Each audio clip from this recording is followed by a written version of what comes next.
O tema nosso é medo e ansiedade. Na verdade, quando eu vou fazer alguma palestra, eu fico pensando nos meus problemas. Todas as palestras que eu faço é meus problemas. E percebo que o medo, a ansiedade, a busca do prazer, né, me causa muitas dificuldades. E eu fico pensando, bom, se eu tenho, acho que os outros devem ter também. E aí eu faço lá as pesquisas. Busquei lá em Jung, e Jung, eu sou um admirador de Jung. Vocês vão observar que em vários momentos eu falo a respeito dele. Ele diz uma coisa interessante: o homem não é senhor da sua própria alma enquanto não conhecer suas próprias emoções. Então Jung nos faz uma chamada: olha, para que você seja dono da sua vida, para que você seja feliz, você tem que se conhecer. Você não tem que fazer nada mais do que se conhecer.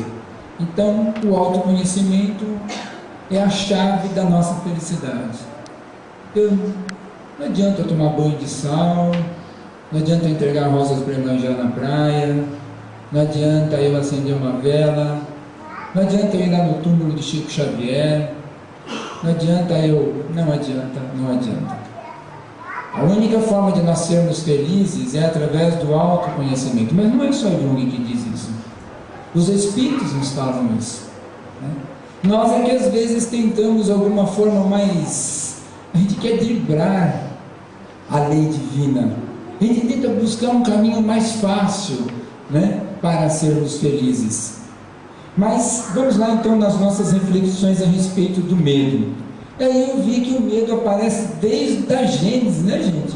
Quando Adão e Eva ali, Adão e Eva, né?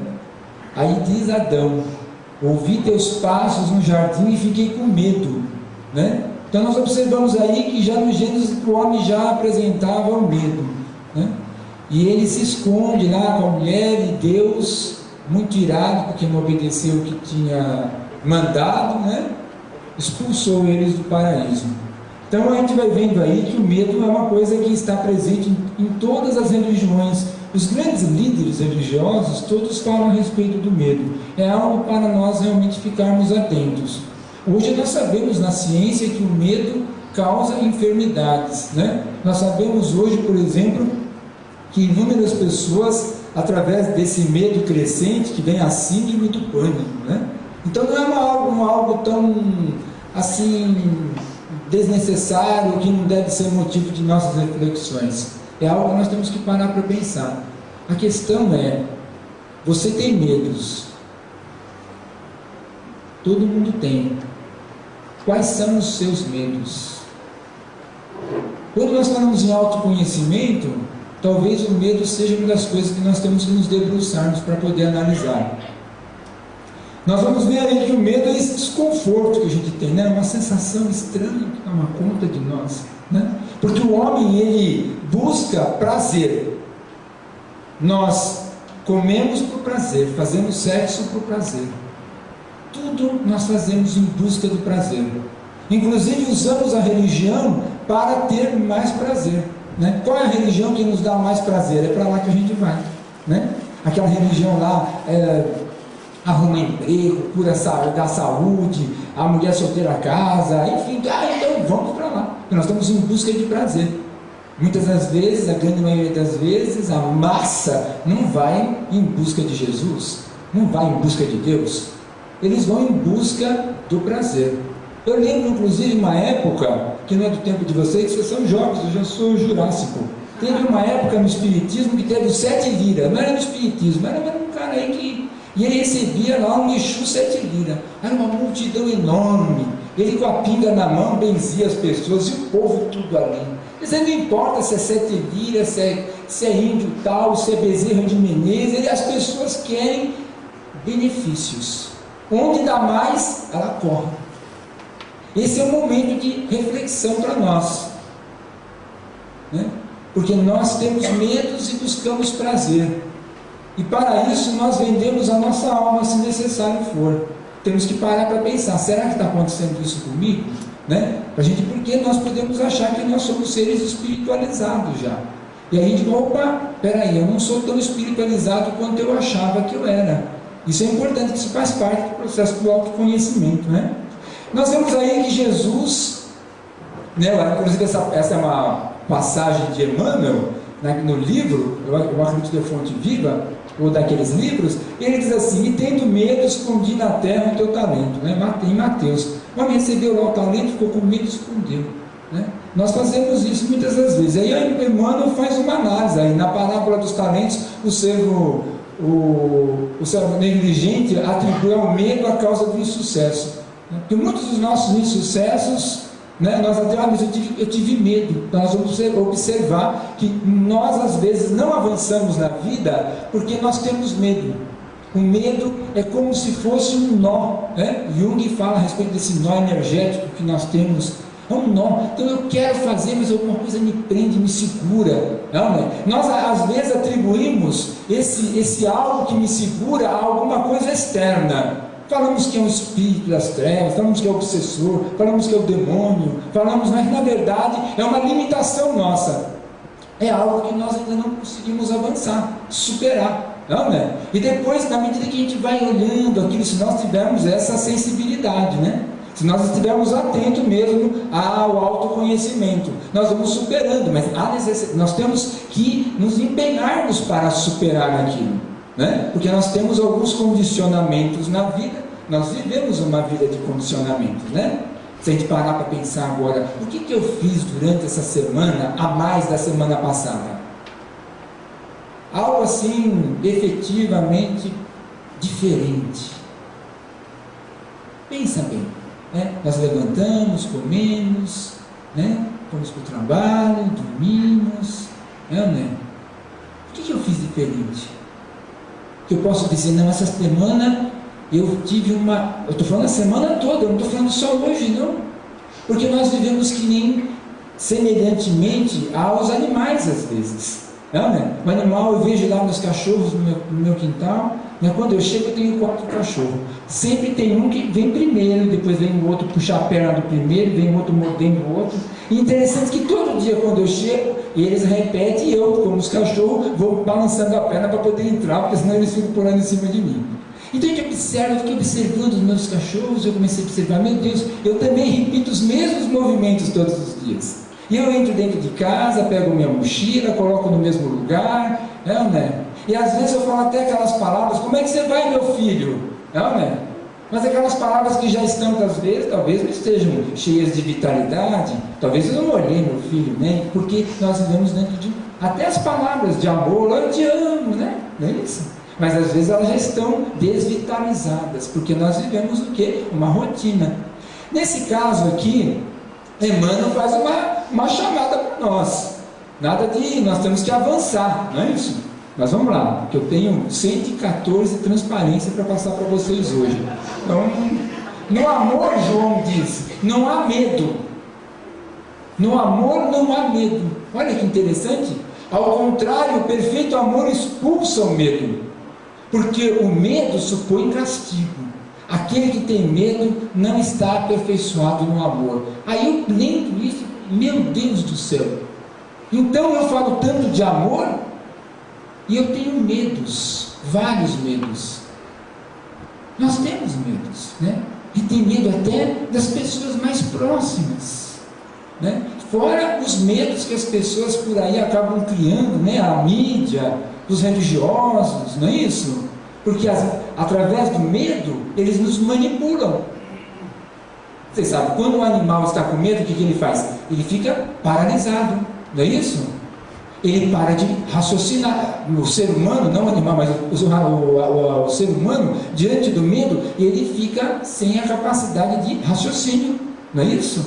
É por isso que as religiões utilizam o medo como instrumento de manipulação. Se você não fizer isso, Deus vai fazer aquilo na tua vida, o demônio vai fazer aquilo na tua vida. E o espiritismo são os espíritos, vão fazer isso, aquilo na tua vida, né? Esses livros que são cheios de terror, a pessoa fica com medo, aí eu vou ficar bonzinho, né? Senão eu vou lá para o umbral, né? Mas é uma semana no máximo, depois a nossa busca do prazer é maior, a gente, Eu vou, vai fazer o quê?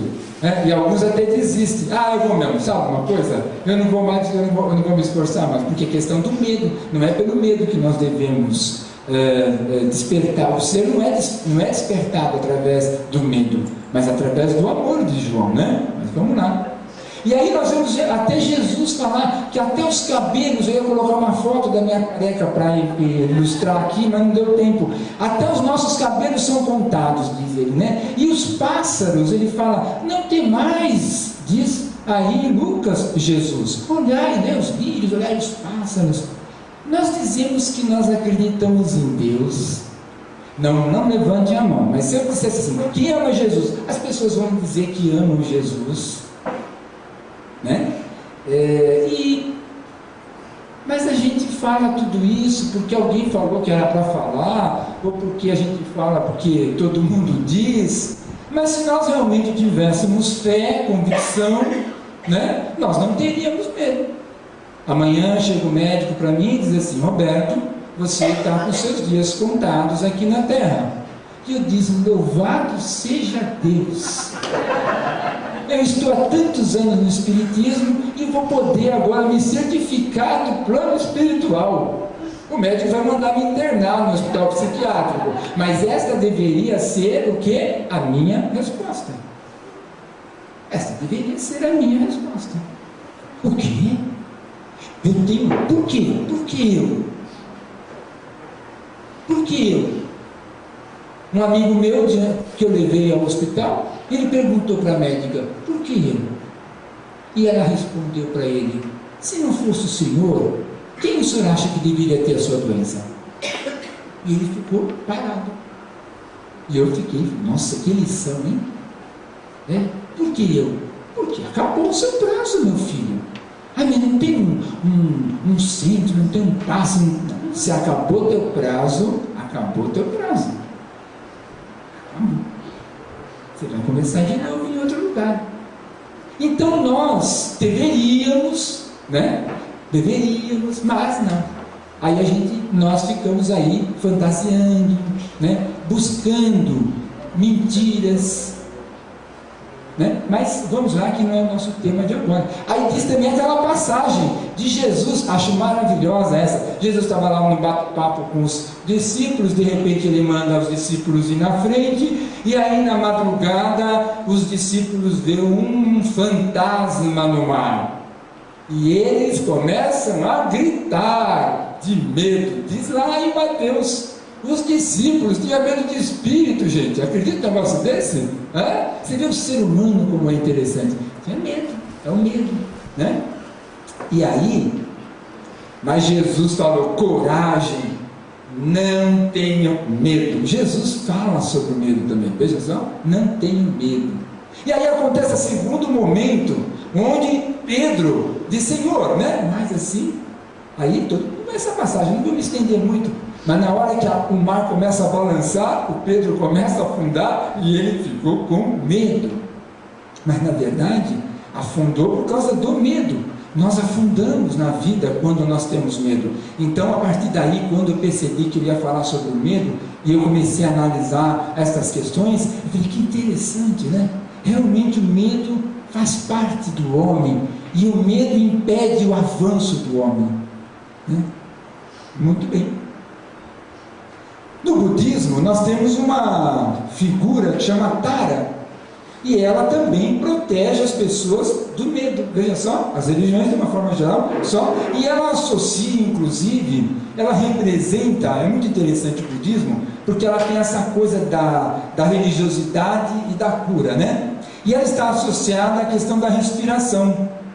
De fato, um dos recursos que nós podemos ter para aliviar o medo é a respiração, porque o pulmão é um órgão diferente dos demais, que nós temos acesso a ele. Eu não tenho acesso ao meu coração, meu intestino, meu estômago, mas no meu pulmão eu posso aumentar, diminuir, né? É um órgão que você tem acesso a ele. E quando você faz a respiração correta, né? Ou a meditação, nós conseguimos driblar o medo. É claro que isso é uma estratégia Porque o medo, ele está mais, a causa dele é muito mais profunda. Mas quando nós estamos com medo, a recomendação é que nós façamos uma respiração correta. Eu até coloquei uma figura aqui mais adiante. Então, só porque no caso, através da respiração, nós o quê? Renovamos as nossas energias, né? Shantideva também ensinou que se houver uma situação assustadora e nós pudermos fazer algo por ela, por que a preocupação? Então, tem alguma coisa ruim que você pode fazer? Por que você está preocupado então? Agora, se faça apenas o que pode fazer. Agora, se não houver nada que possamos fazer, então por que a preocupação, né? Se pode, faça. Se não pode, não faça, porque não tem o que fazer, então não devemos. Essa é a recomendação desse budista também, não é isso? Nós vemos que Buda também, eu só trouxe aqui algumas figuras, dizendo que o rio, quando ele cai no oceano, ele fica com medo, né? Achei interessante isso. E ele não pode mais voltar, porque na vida da gente é assim, não tem mais como voltar, gente, né? Eu não posso mais voltar um ano atrás, né? Não pode voltar, né, gente? Eu gostaria de chegar assim, aos 50 e começar a voltar, 49, 48, né? Seria bom, eu acho. Negócio de ir para frente só não dá certo. Mas enfim, agora, o Buda diz que ele tem que ir. E aí eu acho bonito que ele diz assim, porque apenas então o rio saberá que não se trata de desaparecer, porque ele tem medo de desaparecer, mas na verdade ele vai se tornar um oceano. Buda faz toda uma linguagem simbólica a respeito do medo e dessa integração. Então, diante das situações conflitantes, difíceis, nós temos medo, porque nós temos medo de ser fragmentados, né? O nosso ego, que nós já vamos abordar daqui a pouco, ele começa a se ressentir com medo de não ser mais reconhecido. Mas na verdade, diante dos problemas, nós nos tornaremos maiores. Mas vamos lá. O que é o medo? Qual é o seu maior medo? Você já parou para pensar, né? Medo de barata, medo de rato, medo de perder alguma coisa, medos. Nós nem queremos pensar no medo às vezes, mas temos que pensar no medo, né? Nós temos que superar os medos, trabalhar pela periferia, que as coisas mais assim, às vezes a pessoa diz, eu tenho medo de barata. Muito bem, isso daí não é a causa, a barata não é a causa, existem situações mais profundas que levaram você a ter medo da barata, mas nós temos aí que iniciar. Não, eu vou superar isso, eu vou comprar uma barata de plástico e colocar dentro do meu bolso e todo dia eu vou acariciar a barata. Não é melhor você acariciar a barata agora do que quando você morrer no caixão encher de barata e você ficar desesperado? Não, né? Porque a gente tem medo de barata, acho que por causa disso. A gente desencarnou várias vezes e ficou preso no corpo. E as baratas expulsou a gente da... Por isso tanta gente tem medo de barata, não é verdade? Não sei, isso aqui é uma brincadeira minha, não foi um espírito que me falou isso. De qualquer forma, se você tem algum medo, você tem que superar esse medo. Porque os medos, inclusive, as pessoas nos manipulam. Se ela sabe que você tem um medo, né? Os maridos, às vezes, sabendo que a esposa tem medo de barata, eles têm o prazer de pegar a barata pelo bigodinho, falar, ó querida, e ela fica, né? Já pensou? Ele levanta a baratinha, você pega a barata e fala, o que é? Você percebe? Mas isso é uma coisa que cada um terá que fazer, né? Aí nós vamos ver aí que o medo está associado a fé, né? Repressão, perda, o aperto no peito, né? Insegurança, solidão. Por isso que eu falei do prazer, né? Isso tudo nos causa fuga, paralisia, né? Então o nosso coração fica, por isso que a gente sente aqui nosso peito, né? Na verdade, o nosso peito fica assim, apertado, porque a nossa respiração, ela não está plena. Por isso que a respiração é fundamental. Então, diante de um problema, né, a baratinha ali, eu vou respirar fundo, não é isso? Até a hora que eu tiver coragem.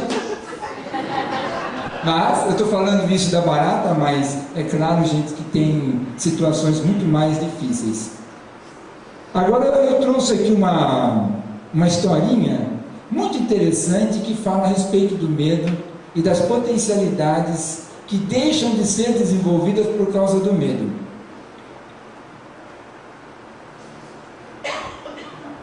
Vamos voltar. Deixa eu ver aqui como é que... Não, peraí, eu acho que eu estou fazendo alguma coisa... tá aqui, peraí. Se quiser apagar a luz...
Nós vimos aí que nós temos potencialidades imensas, inúmeras, mas diante do medo,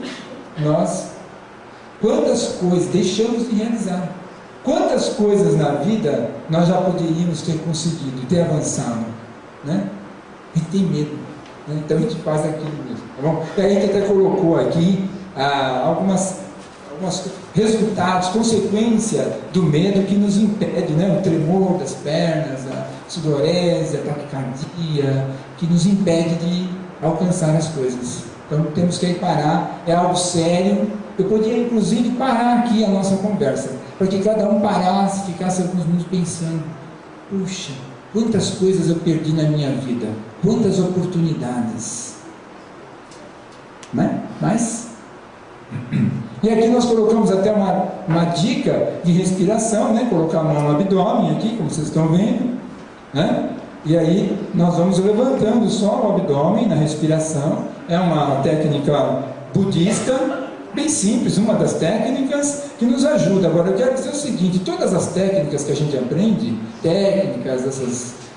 essas dinâmicas, elas nos ajudam. Só que, voltando novamente ao que Jung disse lá no início, é através do autoconhecimento. Porque às vezes nós superamos algumas situações difíceis, mas se nós não lidarmos com a causa, ela aparece em outros aspectos, em outras situações. Tá bom? Vamos lá?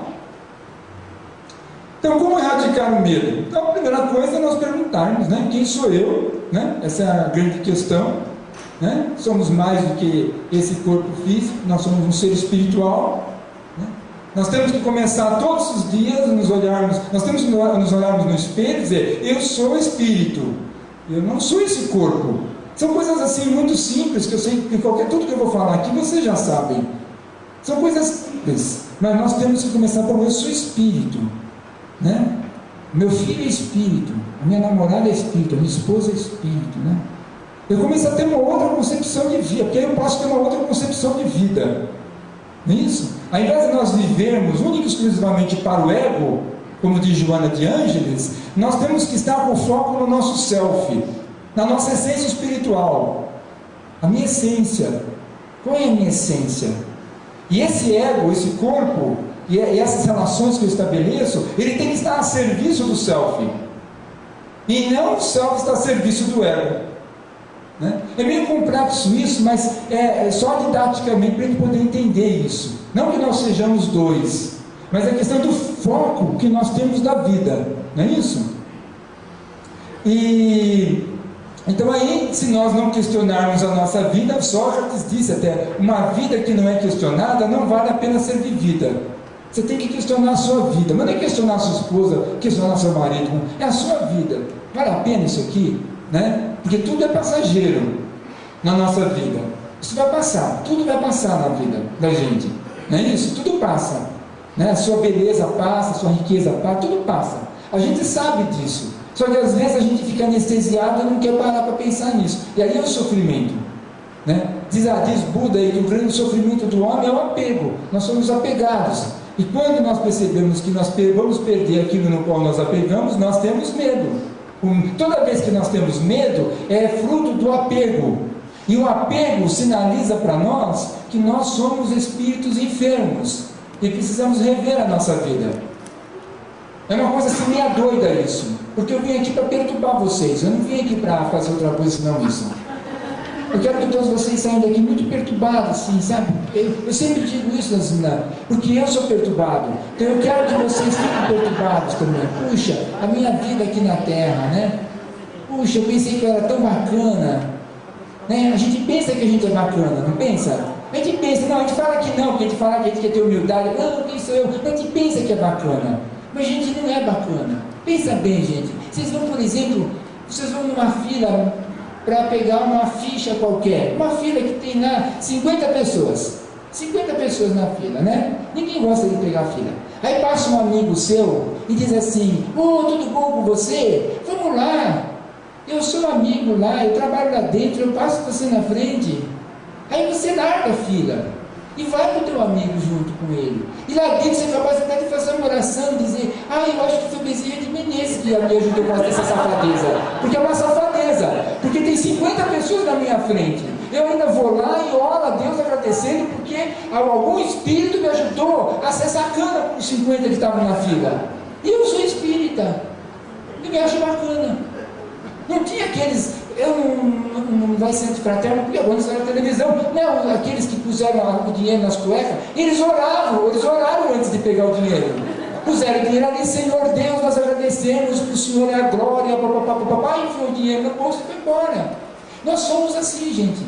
Agora nós temos que parar para pensar, estou falando, nós não somos melhores do que ninguém é melhor do que nós, mas tem assim, onde que eu estou? A gente tem que colocar os pés no chão, santifica assim, a gente fala de Jesus, chora, a gente fala, ai meu Deus, né? Mas na prática nossa, na nossa realidade do dia a dia, eu saio da fila, né? Muito bem, mas é só para a gente pensar aqui.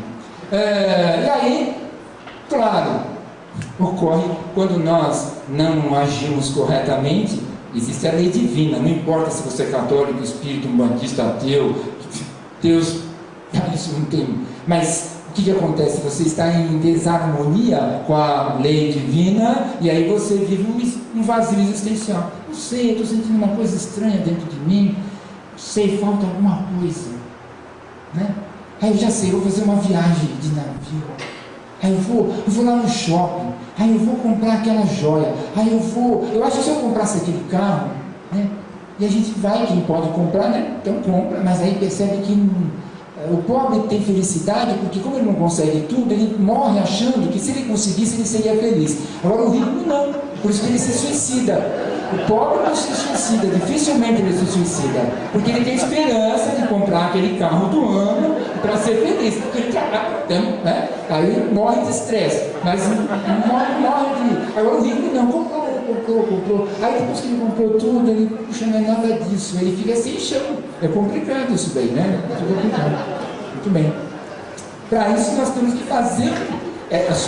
uma questão interessante, é sofrível, gente. O processo do autoconhecimento, como eu estou dizendo para vocês agora, já pensou, estou lá na fila, o cara passa, vamos, né? Meu filho está doente, e eu fico pensando, puxa, mas meu filho está doente, né? Mas eu não estou pensando no filho dos outros, como ele está no pronto-socorro, né? O filho dos outros também, não, mas o meu filho é diferente do filho dos outros. E se alguém passou por aqui foi porque Bezerra de Menezes. Muito pelo contrário. Às vezes Bezerra de Menezes está testando você, a sua integridade moral. Deixa eu ver se esse médium aqui é íntegro.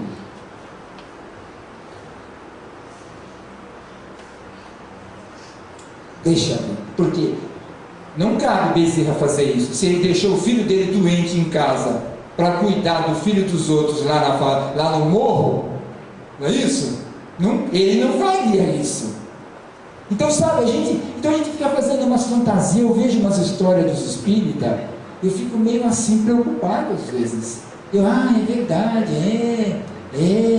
A gente não quer criar. Aí nas palestras eu vejo que a pessoa não está e fala a história.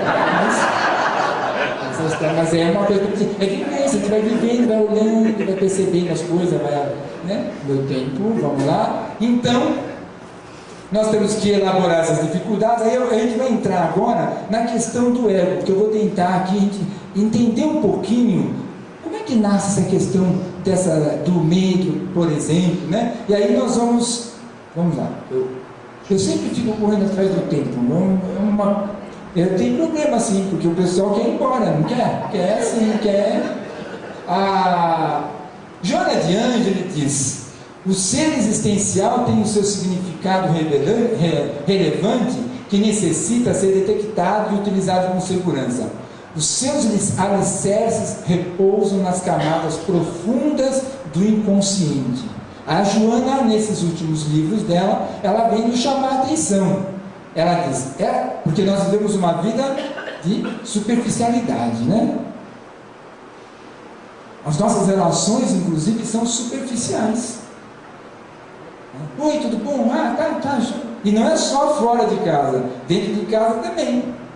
E aí, claro, se eu tenho uma vida superficial, o que acontece? Eu não tenho como avaliar, de fato, as minhas angústias. Porque quando eu tenho o outro, é o meu espelho. Então, quando eu tenho uma relação boa com o outro, de maior profundidade, eu consigo me ver melhor no outro. Se eu não tenho uma relação mais profunda com ninguém, eu não consigo me ver. Eu só consigo me ver no outro. Eu sempre digo isso, eu já falei isso aqui uma vez. E eu sempre dou o exemplo maravilhoso que Walt Disney teve da madrasta da Branca de Neve.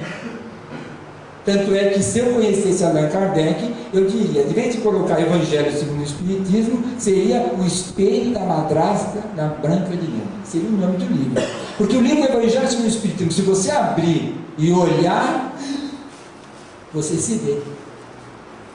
E é aquela pergunta, né? Quando a gente abre o Evangelho, nós temos que perguntar: espelho, espelho meu, tem alguém mais bonito que eu? Porque a gente faz aquela cara. Deixa eu beber um pouquinho de água aqui, só para. Vocês estão com sede, não estão? Então, olha, mas eu não vou dar água para vocês, tá bom? Maldade, né?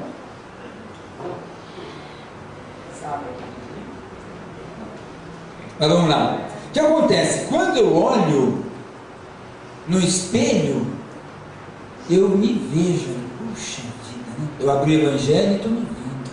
É essa a ideia que a Joana está dizendo, que os Espíritos estão falando. Você tem que buscar na profundidade do teu ser. Você tem que parar. Pare. Não precisa ser uma hora de oração. Não fique rezando, gente. Pai nosso, pode rezar se quiser, mas tudo bem. Para. É o encontro seu com o seu Criador. Por isso que Jesus fala: amarás o teu Deus. Teu. Interessante, né? Então, é o encontro de você com o teu Deus. Aquele momento você para, lê aquela. Você tem muito, lê algumas frases só e para. E faz uma viagem para que a sua vida tenha sentido. Senão nós caímos no vazio existencial. Né? Nós vamos lá? E aí, nós temos aí o medo. E temos a ansiedade. A ansiedade é algo um pouco diferente, nós às vezes confundimos. Mas a ansiedade, a maior parte das pessoas sabem disso, são medos de coisas que não são reais. Né? São coisas, eu tenho medo, mas eu não sei do que eu tenho medo. Que hoje invade a grande parte das pessoas. E por isso que daí parte para a síndrome do pânico, inclusive. As pessoas têm medo, né? O medo, a ansiedade, né? Ela é muito confundida. Eu só trouxe isso para ele poder até nos ajudar na hora de você fazer uma análise. Bom, eu tenho medo de barata porque quando eu tinha tantos anos, né, uma barata. Agora, às vezes nós temos uma ansiedade, uma coisa assim, né, dessa vida corrida que nós temos, que eu não sei o que é. Aí é mais sério ainda, é mais complexo ainda. Não pode ser deixado para lá. Não pode ser tentar resolver isso com um comprimido de antidepressivo. Nada contra o antidepressivo. Se você está realmente sentindo, vá no psiquiatra, ele vai te dar uma medicação, mas não fique somente tampando o sol com a peneira, como a gente fala. Você tem que fazer uma viagem para descobrir a causa da sua ansiedade, porque ela vai continuar te comendo por dentro. E tem mais, eu estou aqui falando só das questões psicológicas e anímicas, mas também nós sabemos que os espíritos sabem das nossas limitações. E se nós lembrarmos agora dos livros que nós lemos, a grande maioria dos espíritos imperfeitos nos manipulam a partir dos nossos medos. É ali que eles vão atuar em nós. Mas eu não dou bola para espírito, porque vocês podem ver que eu pouco falo de espírito, apesar de ser espírita.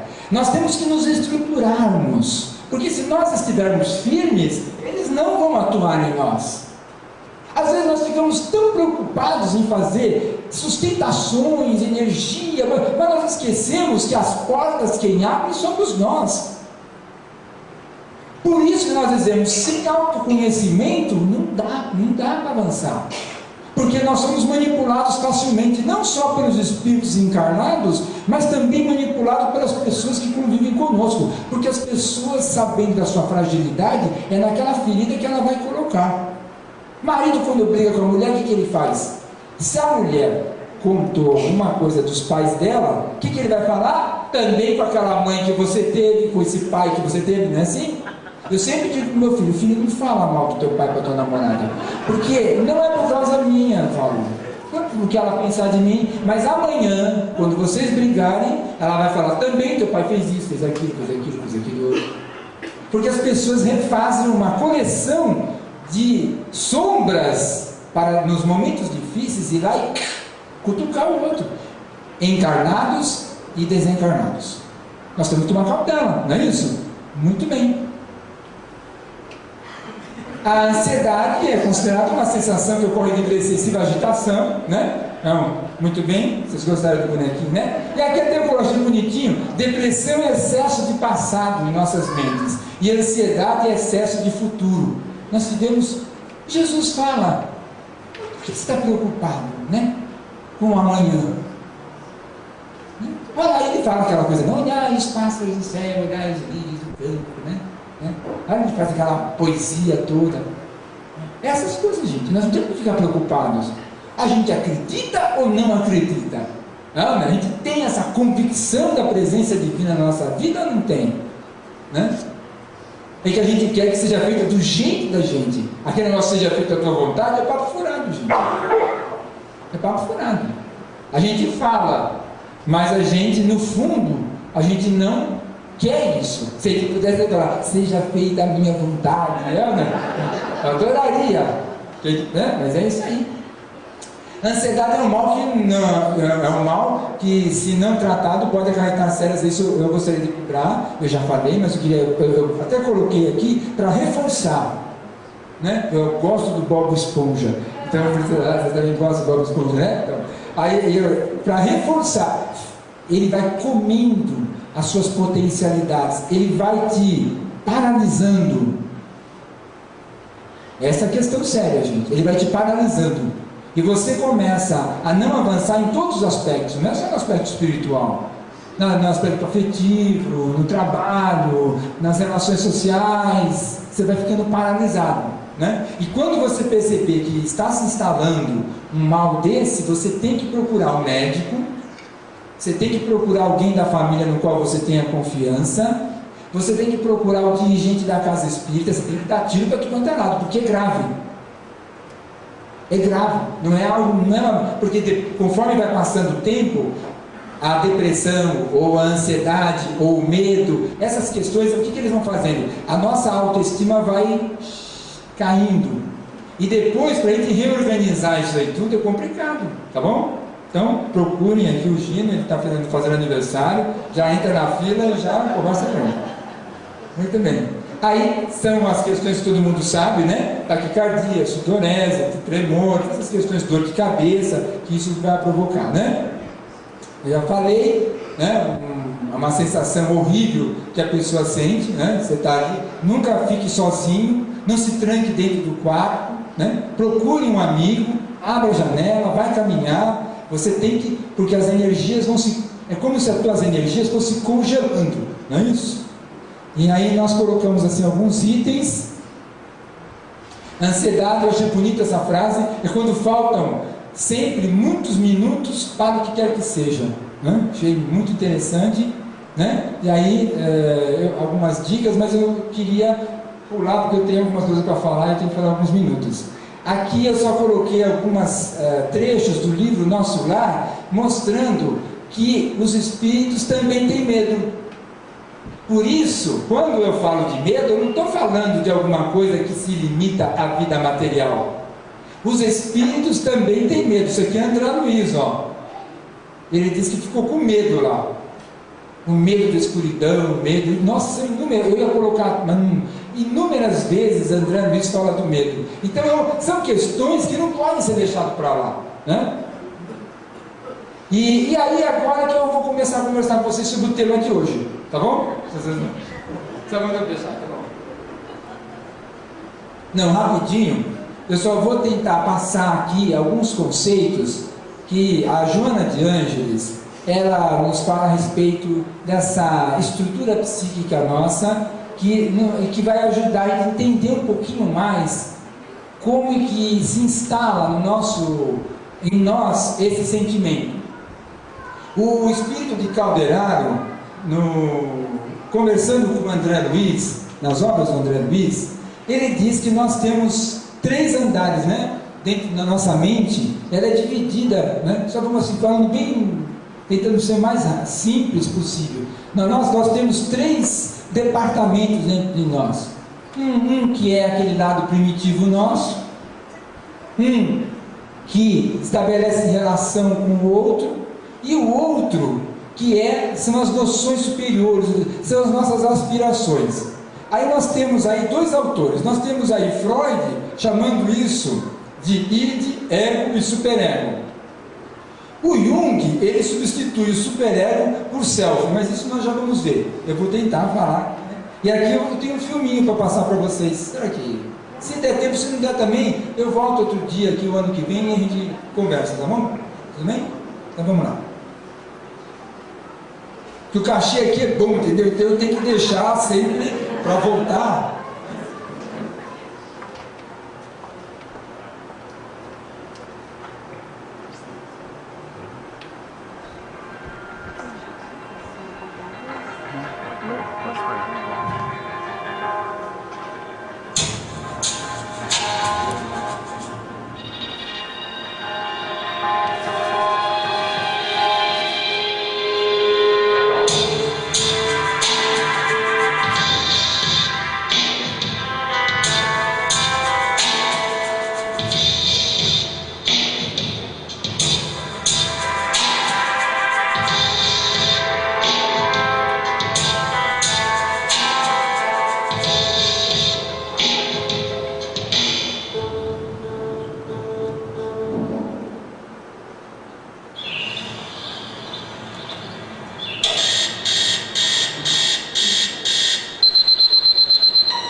estranho, tudo tão diferente.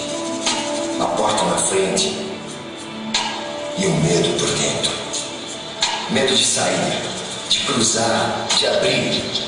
Medo de existir. Um não querer nem ir, nem vir. Medo de enlouquecer. Medo inesperado. Medo do mundo de fora. Tudo tão estranho, diferente. Por fora uma cidade ausente. Por dentro, um vazio e silêncio somente. Reflexo da gente, tanta porta sem abrir, tanta gente sem sair, tanto lugar sem ocupar. Hoje tinha tudo para ser como ontem. Mas a porta, o trinco, o medo, a tranca, o pânico. Porta é dor, mas hoje a tradução é dor. Macro medo, microcosmo, pânico transforma, pânico transtorna.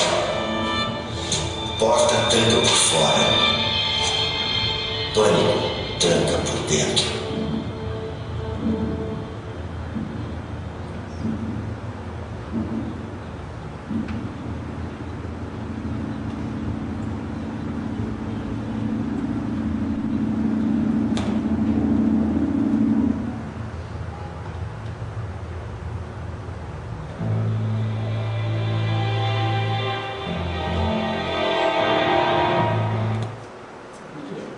Então nós vemos aí que eu acho interessantíssimo como ele diz: porta tranca por fora, medo tranca por dentro. Então nós estamos vendo aqui um caso, 3 casos, né? Assim, que já chegaram numa situação insustentável. Muitas pessoas não conseguem mais sair de casa. Alguns não conseguem nem sair do seu quarto. Mas muitos de nós estamos saindo, mas estamos aprisionados. Isso não é brincadeira. E porque o ego, né, essa estrutura que nós temos, que estabelece essa relação com o outro, né, ele busca recursos, maneiras de se defender, né, e mecanismos que são chamados de mecanismos de defesa. Ele usa esses mecanismos para poder superar os medos, a angústia e tentar estabelecer a relação com o outro.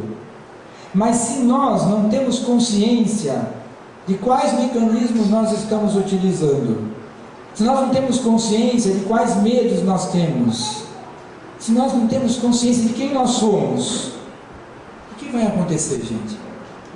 Cedo ou tarde nós talvez estaremos chegando numa situação como essa. Ou talvez não cheguemos numa situação como essa, mas nós venhamos a perder muitas oportunidades de crescimento, em todos os sentidos da nossa vida. Então, é por esse motivo, vamos lá, que meu tempo já acabou, né? Já acabou meu tempo, não é isso? Mas eu vou aqui, mesmo quem mandou parar, eu vou continuar falando. Aqui nós temos os níveis da casa mental que André Luiz fala, né? E eu vou passar rapidinho, só para a gente poder... André Luiz diz que nós temos o porão, que é o nosso subconsciente, são as informações que estão guardadas lá dentro, do nosso passado, mas do passado não só dessa encarnação. É por isso que muitos medos que nós temos não estão nem estão relacionados com situações de conflito ou dificuldades dessa encarnação. O Netterton, naquele livro sobre terapias de vida passada, ele conta lá daquela mulher que sofria, ela tinha pânico, ela ficava em pânico quando ela ficava num lugar fechado, e na encarnação anterior ela tinha sido uma escrava e tinha morrido dentro de um quartinho, né? Ela foi aprisionada e morreu lá, aquela coisa toda. Então nós observamos que nós trazemos muitas coisas do nosso passado para o nosso presente. E isso tudo tem que ser observado. Mas precisa fazer terapias de vida passada? Não precisa fazer terapias de vidas passadas. Basta que nós façamos e tenhamos o tempinho para a nossa oração. Basta isso, que você pare. Quando a gente fala orar, não é ficar fazendo o Pai Nosso, como eu digo, nada contra o Pai Nosso, eu acho belíssimo. Mas no sentido de você parar. de você fazer esse mergulho de auto-reconhecimento. Nós temos aqui o pavimento principal, diz André Luiz, que são as nossas conquistas e onde nós estabelecemos a relação. E temos lá o superior, que segundo a Joana, né, que é baseado até em Jung, é o nosso self, não é isso? Mas vamos lá. Então nós temos aqui o id, onde está herdado, é um reservatório que nós temos guardado, como nós falamos. Nós temos o ego, que é, como eu falei, aquilo que se nós estabelecemos relação com o outro. O ego é fundamental nesse estágio de evolução que nós estamos. Na medida que nós saímos do reino animal e passamos do reino infra-humano para o reino humano, que nós chamamos aquilo de livre-arbítrio, ali inicia o processo de construção do nosso ego. Todos nós precisamos ter um ego bem estruturado, mas ele deve ser instrumento do nosso self, dessa nossa consciência superior, e não estar só a serviço dele. O grande problema nosso é esse: nós vivemos só em função do nosso ego, né? A nossa relação com o outro é sempre para prazer e benefício pessoal. Vamos lá? Nós vemos aí que o ego ele tem duas relações, com o externo e com o interno, e ele vai se construindo. No momento, vamos dizer, na hora que eu me vejo em perigo, eu tenho medo de quebrar o meu ego, na verdade, falando assim grosseiramente. E aí é quando eu me desequilibro. Lembrando aí que, por exemplo, os esquizofrênicos, eles têm uma quebra do ego muito grande. Essas pessoas que têm doenças, elas têm um problema muito grande no ego. Situações de grande estresse podem levar a desequilíbrios muito fortes. Por isso que nós dizemos, a casa espírita, ela é uma escola. Acima de tudo, ela é uma escola, e ela deve ser um lugar onde nós devemos sentar para fazer discussões. Não para, vamos ver o que o Roberto vai falar, porque o Roberto que fala está certo. Não, não faça isso. Não faça isso. Seria interessante até que cada um anotasse e depois pudesse dizer, olha, houve esse erro. Maravilha isso. Quando alguém diz, mas você acha que é isso mesmo? Eu vou lá pesquisar. Porque o centro espírita é um local de pesquisa, de análise, de autoconhecimento, de descobertas, de busca. E eu brinco, um lugar onde fica muito perturbado, porque você vai mexer com o quê? Você vai mexer com coisas do teu porão. E quando você entra no porão, você se suja, não tem jeito. Agora é claro que tem aqueles momentos de prazer, né? A gente senta, faz uma respiração, faz uma meditação, é um refrigério da alma, né? Nós vamos lá em algum lugar, tem essas viagens, a gente vai para Uberaba, maravilha, a gente vai lá, mas o espiritismo é algo mais do que isso.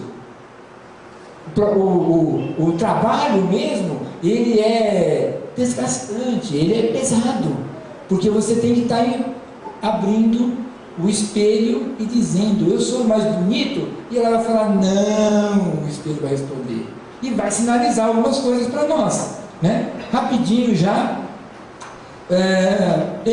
o ego, ele tem essa função em nós, esse instrumento que nós temos, entre o nosso self, aquilo que é a nossa essência divina, né? E aqueles instintos que nós tivemos, aquelas conquistas que nós tivemos, o ego ele tem essa função de ser o intermediário, né? De controlar. É por isso que nós temos que começar o quê? Nos disciplinarmos, né? Nós temos que sair fora daquela rotina. Vocês perceberam a rotina deles? Todos se levantaram, todos foram ao banheiro, E quantos de nós não fazemos isso? Se eles tivessem aberto a porta, eles iam passar o dia inteiro. A vida de rotina, ela já é algo para ser analisado, né? O superego, como nós já falamos, a Joana de Ângelo diz, a visão espírita, porém, a respeito de um arquivo extracerebral formado por uma maquinaria energética centrada no self, ou espírito. Só trouxe essa contribuição da Joana, porque às vezes eu fico falando as coisas, podem achar que sou eu que inventei, não sou eu não, são os espíritos que dizem, e eu tento organizar. Claro que pode ser que eu não seja muito feliz na minha maneira de se expressar, tá bom? Eu até coloquei aqui um exemplo para a gente poder entender o que vem a ser o id, o ego e o superego. O id, quando você levanta de manhã, naquele dia que bastante chuva, sabe, frio, chuva, o id diz assim, não vai trabalhar. Ou se está um solzão, não vai trabalhar e vai para a praia. O id faz isso. O superego diz, isso é inaceitável, você tem que trabalhar, você tem que cumprir seus compromissos. E o ego, ele aconselha a prudência, né? E aí você vai ter que ter um equilíbrio. Talvez você até vai trabalhar, vai sair um pouquinho mais cedo para tomar um banho de mar. Não, né? O ego tem que fazer esse trabalho, né? Então veja só, nós, quando estamos diante de qualquer tipo de problema, eu só trouxe essa figura para a gente poder colocar na prática. Como que vai funcionar isso? De uma coisa que fala, gente, olha, o medo e tem que ter fé. E aí? Mas nós temos que ter algum instrumento na prática. Como é que eu vou fazer para lidar com isso? Então, diante das situações de conflito, eu tenho que pensar, bom, eu tenho esses 3 setores no qual eu tenho que estar atento, não é isso? E aí eu começo a fazer uma análise. Se eu não conseguir fazer essa análise sozinho, eu procuro alguém. Se você tem uma boa esposa, um bom marido, se não é boa esposa, procura uma boa amante então. Porque se não é boa esposa, a gente vai ficar com uma mulher que não é boa. Todo mundo tem que ser bom.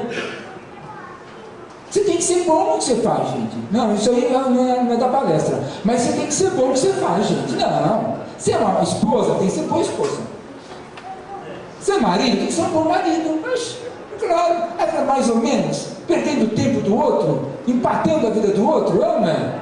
Solta então, deixa o outro ser feliz. Então, se você tem uma boa esposa, voltando ao nosso assunto, vai lá e conversa com ela. Porque se você não tem liberdade para falar dessas coisas, da sua intimidade com ela não é uma boa esposa.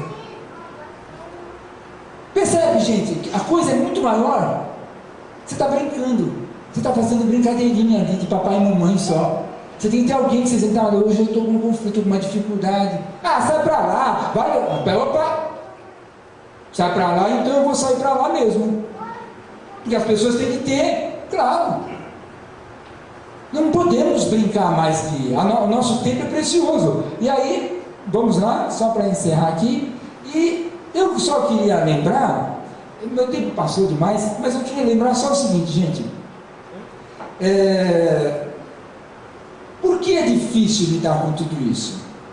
Porque nós estamos lidando com questões simbólicas. São símbolos. Nós vamos ver que o próprio Jesus utilizou de símbolos nas suas parábolas. Então, o autoconhecimento, essa revisão de vida, é algo que às vezes foge muito do nosso alcance. Por isso que eu preciso do outro, né?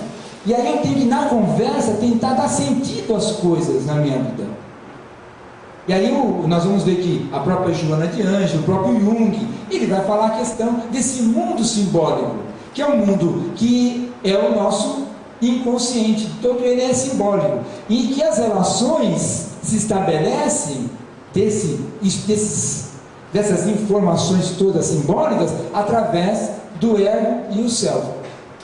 Eu vou parar por aqui, porque eu tentei resumir no máximo possível, mas vocês me perdoem, de qualquer forma, eu acho que a mensagem aí é tem que estar atentos. Eu acho que hoje, quando chegar em casa, para quem é casado, olha nos olhos da sua esposa e fale dos seus medos para ela. E você, esposa, fala dos seus medos para ele. Eu acho que já é o primeiro passo. Se os olhos da sua esposa ou do seu esposo brilhar, ele te ama, ela te ama, porque você está falando da tua alma para ele e para ela. Se a pupila dos olhos dele ou dela ficar pequenininho, ele está olhando para a tua alma. Ele te ama, ela te ama. Se a pupila dilatar, é porque ela está pensando em outra coisa. Ela está atravessando você. Ela não te ama.